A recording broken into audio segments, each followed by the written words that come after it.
अस्सलाम वालेकुम सर। अस्सलाम वालेकुम दोस्तों, मैं हूं समी ख़ान उर्दू यूनिवर्स के साथ। आज हमारी बैठक जिन शख्सियत के साथ है, इनका नाम है नैयर मुस्तफ़ा साहब। ये PhD स्कॉलर हैं।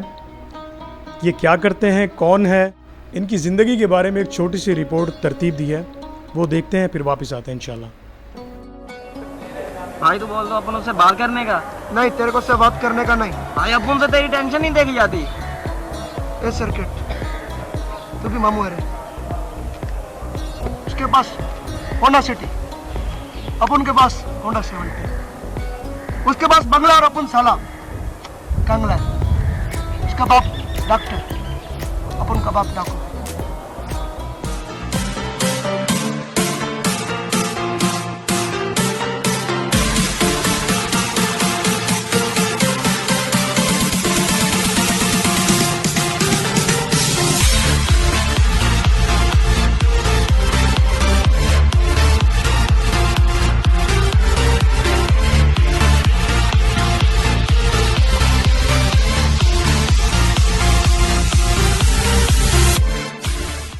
हमेशा वैसा ही क्यों है? हर नया दिन पहले जैसा ही क्यों हो? कितना मजा आए, रात का कैदी सुबह को जागे तो बादशाह हो, और वही बादशाह अगले रोज एक जोकर हो, और उससे अगली सुबह एक माली हो, और फिर एक शीरखार बच्चा, और फिर एक कनीज हो, और फिर एक दरख्त, और फिर एक परिंदा, और एक जुगनू। तो जैसा है हमेशा वैसा ही क्यों रहे? फिर अचानक मौसमों ने पलटी खाई और हवाओं ने रुख बदला, तो पाइन के सभी दरख्त जमीन बोस हो गए और तमाम परिंदे किसी नामालूम मकाम की जानिब कूच कर गए। फैसले की घड़ी आ पहुंची थी। मैं विनराज की तरह नंदिनी का बाजू पकड़कर उसे समीर के पहलू में बिठाना चाहता था। मैं समीर की मानिंद पैरों में घुंघरू बांधकर नंदिनी को अलविदा कहना चाहता था। मैं शाह हुसैन की तरह अपने महबूब और रकीब के विसाल की घड़ी को धमाल करना चाहता था। मैं इनमें से कुछ भी नहीं करता।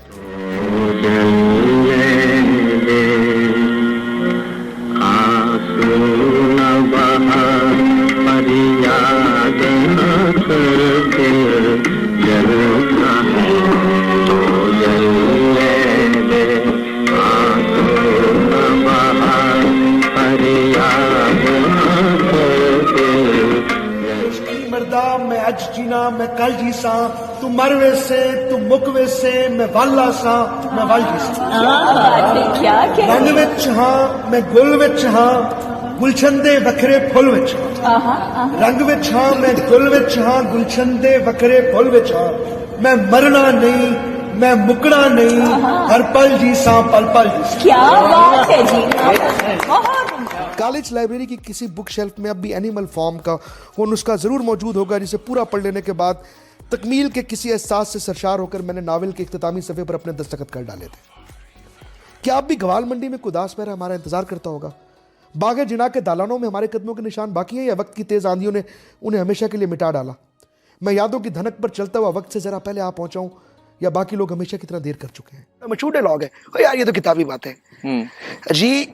किताबी बातों को जिंदगी भर अप्लाई करना सिखाना चाहिए, और जब तक हम ये नहीं कर पाएंगे अपने टेक्स्ट के जरिए, जब तक उसके अंदर इस तरह के मॉड्यूल्स नहीं होंगे कि जिसके अंदर क्रिएटिविटी सिखाई जाएगी, खुद से करना सिखाया जाएगा, खुद से लिखना सिखाया जाएगा, खुद से सोचना सिखाया जाएगा, और एक्सप्रेशन के मुख्तलिफ तरीके सिखाए जाएंगे, तब तक यही मलबूबा, यही चूचू का मुरब्बा वही इतनी इतनी इतनी इतनी तो फिर कितनी इतनी इतने आसमान पर तारे, इतनी इतनी समंदर मिले हैं, इतनी इतने रैंक के सारे। नैयर मुस्तफ़ा साहब का ताल्लुक़ मुल्तान की तहसील शुजाबाद से है। इन्होंने इब्तदाई तालीम होम टाउन से हासिल की, उसके बाद मुल्तान और फिर इस्लामाबाद से बकिया तालीम मुकम्मल की। तालीम मुकम्मल करने के बाद 2010 में इनकी बतौर सेक्शन ऑफिसर सिविल सेक्रेटरीट में जॉब हो गई। बाद अज़ा इनका ट्रांसफ़र बतौर स्पेशल जुडिशल मजिस्ट्रेट बहावलपुर हुआ। इसके अलावा पैशन की अगर बात की जाए तो ये बहुत अच्छे राइटर हैं, मुसन्निफ़ हैं, डायरेक्टर हैं और एक्टर भी हैं। ज़माना तालिब इल्मी से लिखना शुरू किया। इनकी पहली किताब नर्क में नर्तकी 2006 में पब्लिश हुई। इसके बाद 2009 में कोलाज, 2010 में टूटे फूटे लोगों की फैक्ट्री, 2020 में ढिश्मा, मानी की तलाश और 2021 में सेंट्रल चौक शामिल हैं। आपको ये भी बताते चलें कि इनकी लिखी गई किताब ढिश्मा 2021 का title national library of Pakistan अपने नाम कर चुकी है। इसके अलावा सतूर नामी एक अदबी जरीदे में इनके नाम से गोशा भी शाया हो चुका है। Welcome back. सर, एक रिवायती सा जुमला है कि आपने अपने कीमती से टाइम में हमें टाइम दिया। ये बिल्कुल सच बात है और हकीकत है। और आप कैसे हैं? तबीयत ठीक है आपकी?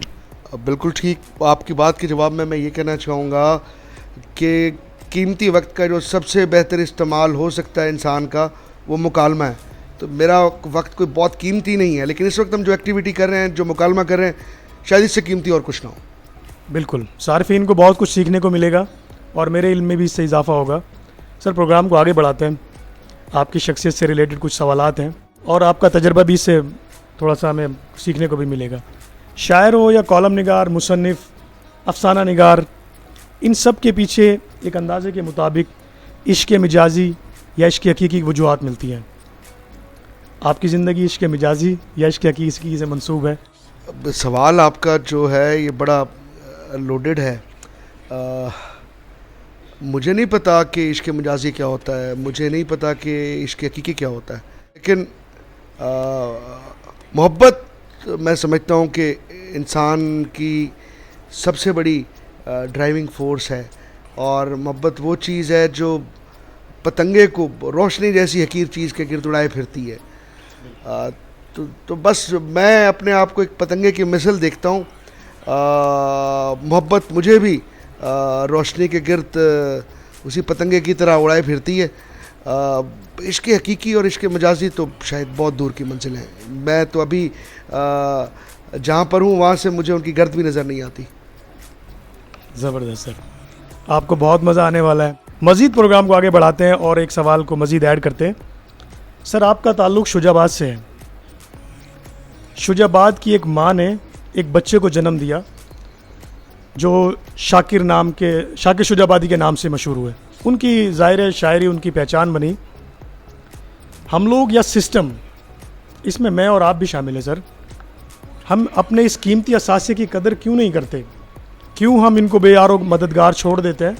सर, अभी कुछ दिन पहले की बात है, मैंने एक छोटी सी वीडियो क्लिप देखा जिसमें एक नौजवान सा लड़का यंग बाइक पे बैठा हुआ है और वो कहीं रोड के किनारे जा रहा है। उसके पीछे एक अधेड़ उम्र शख्स बैठा हुआ था जिसको उसने रस्सी से बांधा हुआ था। तो मोबाइल एक शख्स लेके उसके करीब आया तो उन्होंने उससे पूछा कि जी आप कौन हैं? तो फटे कपड़ों में और बिल्कुल नॉर्मल सी बाइक, और वो जो शख्स लड़का बैठा हुआ था बिल्कुल नॉर्मल सा। तो उन्होंने जो पीछे शख्स बैठा हुआ था, उन्होंने कुछ उनकी आवाज़ के अंदर वो यानी कि दुरुस्तगी नहीं थी, प्रोनाउंसिएशन ठीक नहीं थी, उनको फालिज का अटैक था या कुछ भी था। तो सामने आगे जो बैठा हुआ लड़का उसने बताया कि ये शाकिर शुजाबादी है।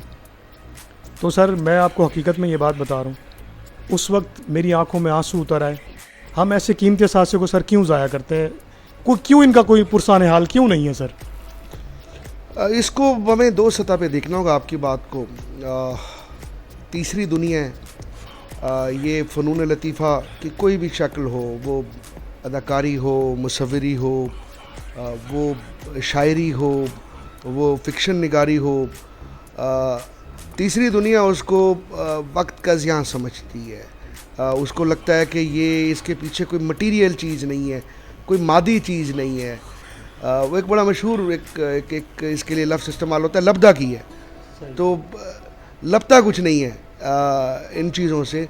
तो ये थर्ड वर्ल्ड की, तीसरी दुनिया की, वो पाकिस्तान ही नहीं और ममालिक भी आप शामिल कर लें, उनकी प्रायोरिटी में फ़नून लतीफ़ा नहीं है।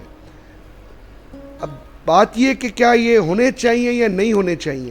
देखिए, फ़र्स्ट वर्ल्ड के अंदर और बिलखुसूस फ़र्स्ट वर्ल्ड के अंदर जो स्कैंडिनेवियन कंट्रीज़ हैं, वहाँ पर तो इन चीज़ों को, फ़नून लतीफ़ा को उतना ही अहम लिया जाता है जितना कि कोई और शोबा। और वहाँ पर जो स्टेट है वो ख़ुद स्पॉन्सर करती है आर्टिस्ट की, जो आर्ट की जो भी शक्ल है। हमारे मुल्क में बदकिस्मती से ये नहीं है।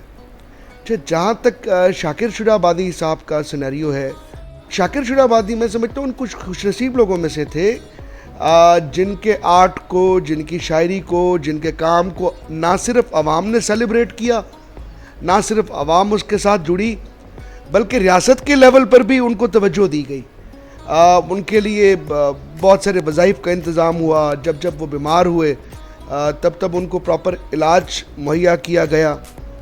शाकिर साहब के सिनेरियो में मैं ये देखता हूँ कि कुछ पैरासिटिक या तफेलिए अनासिर उनके साथ जुड़े हुए थे जो उनकी शख्सियत और उनकी बीमारी को आमदनी का ज़रिया बनाना चाहते थे। तो ट्रेजेडी तो है, लेकिन वो एक जनरल ट्रेजेडी है जो इन इलाकों में एग्जिस्ट करती है। लेकिन शाकिर साहब उन खुशनसीब लोगों में से थे जिनको रियासत के लेवल पर भी कुछ ना कुछ और बाकी तमाम लोगों से ज़्यादा तवज्जो मिली। तो ये थोड़ा सा मैं समझता हूँ कि मंजरनामा मुख्तलिफ है। हाँ ठीक हो गया सर। उनकी शायरी कोई शक नहीं कि बहुत अच्छी है, बहुत उम्दा किस्म की है, और हम जनूबी पंजाब के वो वाहिद शायर हैं जिनको इतनी पजीराई मिली और हमारे सिराइकी लेवल पे। ठीक है सर, एक सवाल और आपसे मज़ीद। अक्सर देखा गया है राइटर, शायर, अदीब, कॉलम निगार, मुसन्निफ़, इन तमाम की तबीयत सादा मिजाज होती है, तन्हाई पसंद और हल्का आबाब बहुत मुख्तसर सा होता है। क्यों? अच्छा, इसके साथ एक सवाल और है, और ये दुनिया को किस नज़र से देखते हैं कि एक दूसरा इंसान इसको नहीं देखता?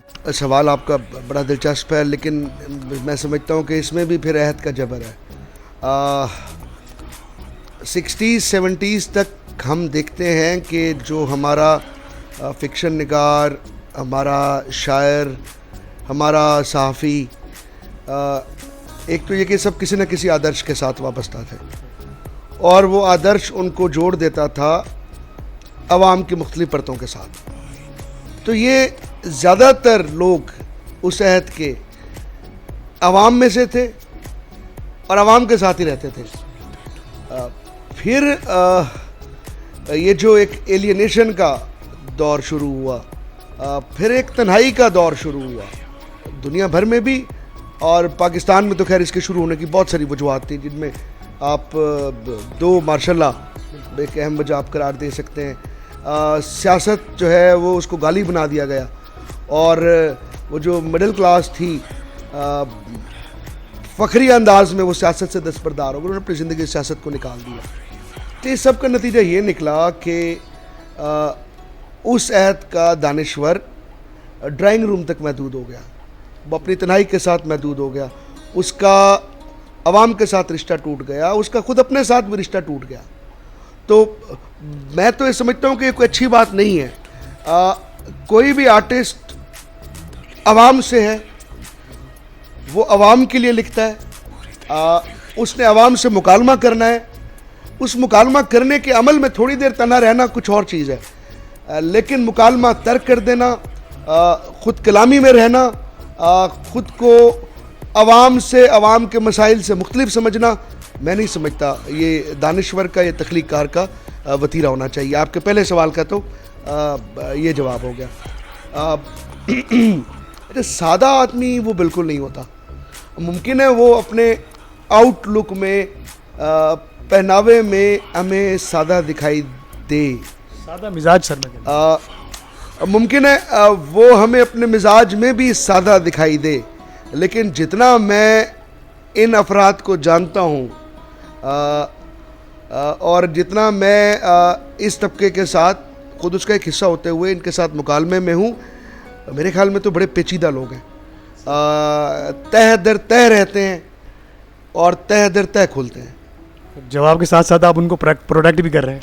नहीं, मैं तो कौन होता हूँ किसी को प्रोटेक्ट करने वाला? कोई भी तबका है, उसने खुद को खुद प्रोटेक्ट करना है। ये मेरी फाइंडिंग है, जो मैंने आपको बताया, मेरा मुशाहिदा है, गलत भी हो सकता है। ठीक हो गया सर। दुनिया में हर इंसान है, तमाम इंसानों की ज़िंदगी में सर मुश्किलात भी आती हैं और आसानियाँ भी आती हैं। वो कौन सा मुश्किल दौर था जो आप पर गुजरा और आपको क्या सबक देकर गया, या यूँ कह लें कि आपने उससे क्या सीखा? अच्छा, हम सबकी ज़िंदगी में बहुत सारे मुश्किल अदवार आते हैं, कुछ मुख्तसर होते हैं, दिनों हफ्तों में ख़त्म हो जाते हैं, कुछ तवील या बहुत तवील होते हैं, वो सालों और बाज़ औक़ात पूरी ज़िंदगी पर मुहित हो जाते हैं। तो मैं जब पीछे पलट कर देखता हूँ अपनी ज़िंदगी में, तो जो एक बड़ा या जो एक लंबा फेज़ था वो था जो मुझे अपने टीन एज के कहीं इख्तितामी हिस्से पर पेश करना पड़ा। एप्टीट्यूड मेरा कभी भी नहीं था एक मेडिकल स्टूडेंट का या डॉक्टर बनने का। तो खुशकिस्मती या बदकिस्मती से मेरा मेडिकल कॉलेज में दाखिला हो गया। तो एक तो आपका एप्टीट्यूड ना हो तो डेफिनेटली उसके कुछ असरात आपके एटीट्यूड पर भी पड़ेंगे, और दूसरा ये कि हमारे जो इस तरह के प्रोफेशनल इदारे हैं वो बड़े स्ट्रक्चर्ड हैं।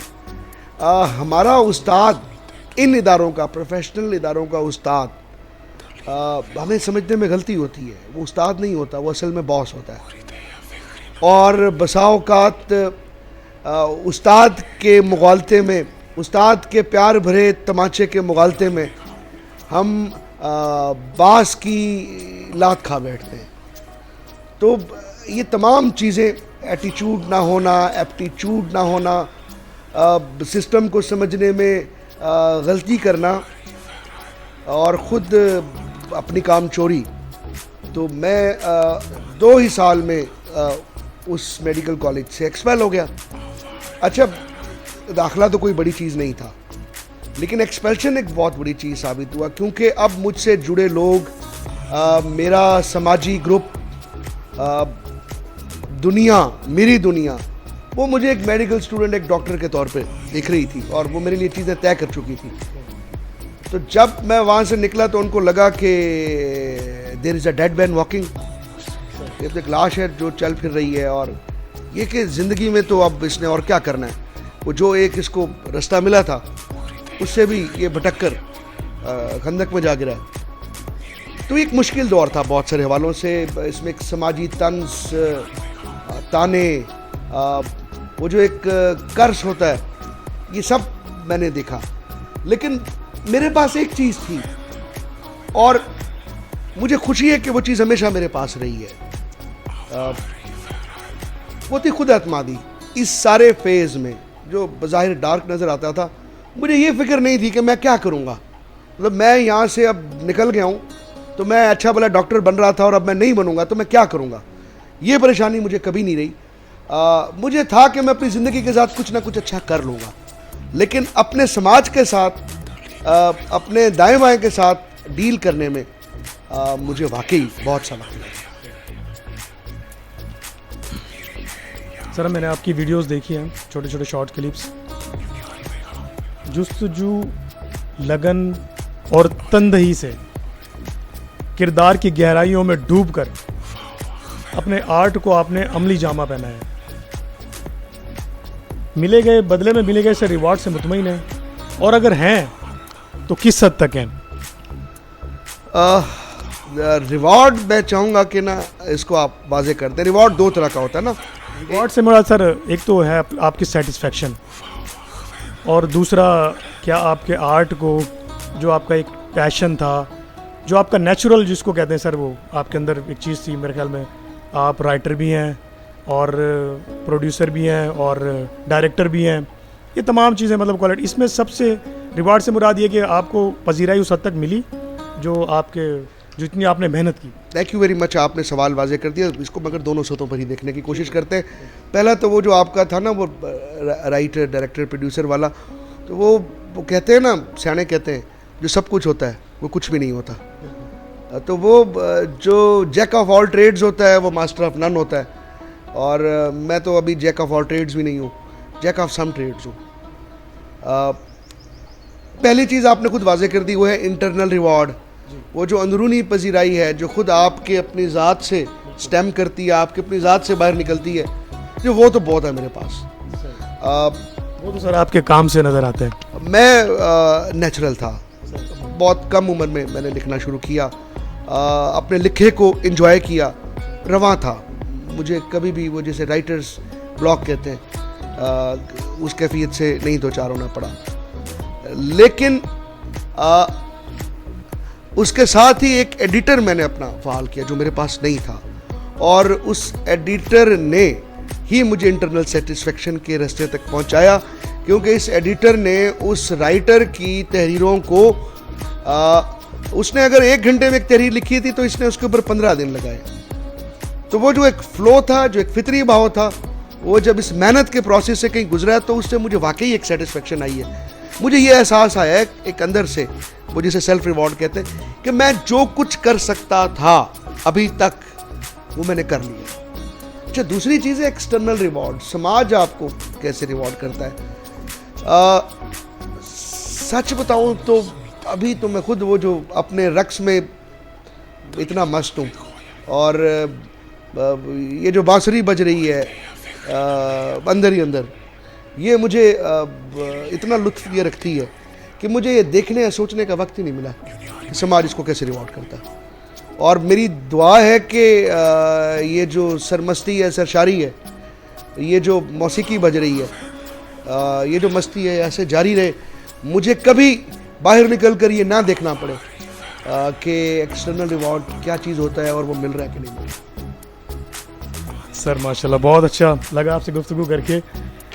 आज की जनरेशन नौजवान एक ख़ास किस्म के मुकाबले में लगे हुए हैं। टिकटॉक, इंस्टाग्राम और पता नहीं किस किस्म की एप्लीकेशंस आई हुई हैं। जबकि मैंने एक सीनियर जस्टिस साहब थे रिटायर्ड, उनका एक इंटरव्यू देखा सर। उनकी मिसेस ने कहा, मुझे वो बात मैं कोट करता चलूँ, बहुत अच्छी लगी मुझे।